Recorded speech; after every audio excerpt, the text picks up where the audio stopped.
Calcular a partir de la entalpía de formación del dióxido de carbono y del dióxido de azufre la entalpía de formación del sulfuro de carbono.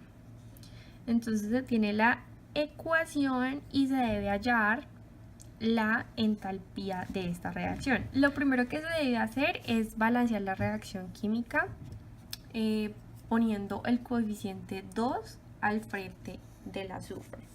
Entonces debemos escribir la entalpía de formación tanto del dióxido de azufre y del dióxido de carbono.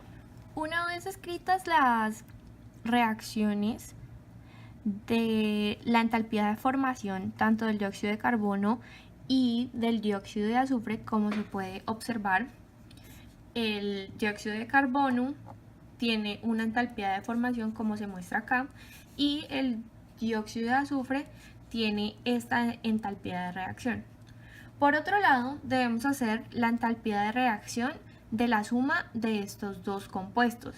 Entonces se puede observar de esta manera: dióxido de azufre más dióxido de carbono, que tiene una entalpía de reacción como se muestra aquí. Es importante tener en cuenta las entalpías que da el problema o el delta de H, que en este caso corresponde a cada una de las entalpías de formación mostradas aquí. Y por otra parte, se debe tener muy en cuenta el estado en que se encuentra cada elemento. Por ejemplo, el carbono se encuentra en estado sólido, mientras que el oxígeno se encuentra en estado gaseoso.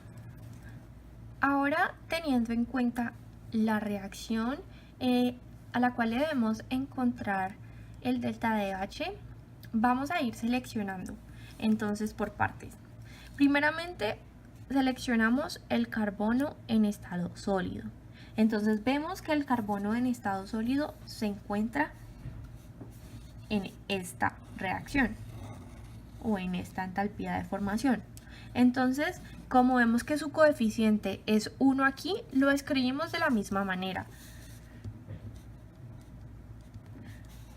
Siempre teniendo en cuenta los estados de la materia.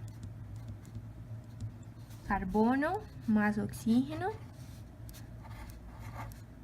que produce dióxido de carbono y la misma entalpía.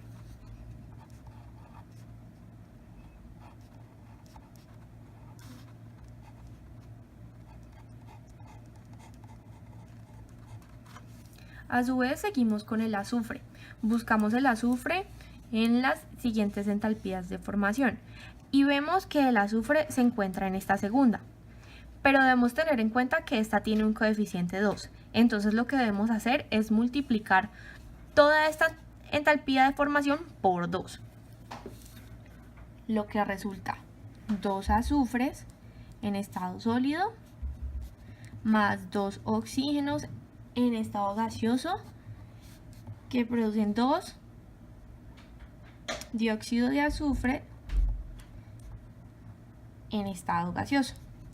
De igual manera, ponemos la misma entalpía de, sin embargo, en esta parte debemos multiplicar el delta de H por 2.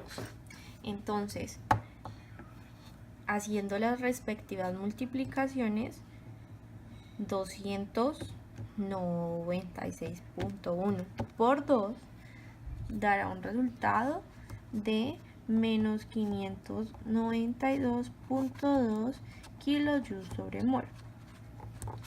De igual manera, buscamos el sulfuro de carbono, pero en esta parte debemos hacer algo diferente.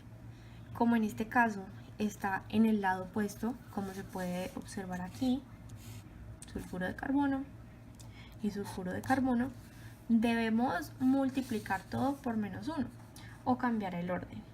De esta manera obtendremos lo siguiente. Cambiamos este orden por este orden y viceversa. Entonces, dióxido de carbono en estado gaseoso más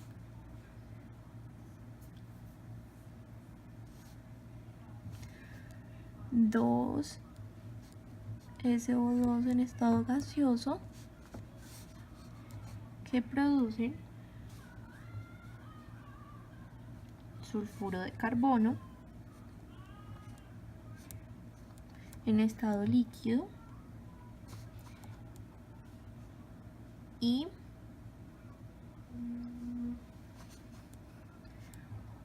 oxígeno en estado gaseoso.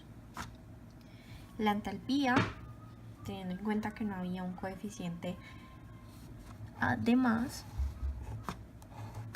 es la misma. Resulta ser 1072 kilojoules sobre mol. El siguiente paso para resolver este problema es hacer las respectivas cancelaciones. Todo lo que esté en el lado derecho se irá con todo lo que esté en el lado izquierdo. Entonces, como se puede observar, 1 más 2 oxígenos de este lado se van con 3 oxígenos de este lado. El dióxido de carbono de este lado se cancelará con el dióxido de carbono del lado izquierdo y a su vez el compuesto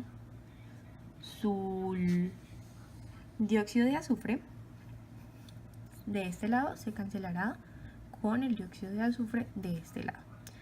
Tenemos como resultado entonces un carbono sólido más 2 azufres sólidos que da como resultado sulfuro de carbono, que es la misma reacción que tenemos en esta parte, como se puede ver. Haciendo las respectivas sumas de las entalpías o de los delta de H podemos obtener un resultado de 382.4 kilojoules sobre mol, lo que significa que esto es un proceso exotérmico como tal.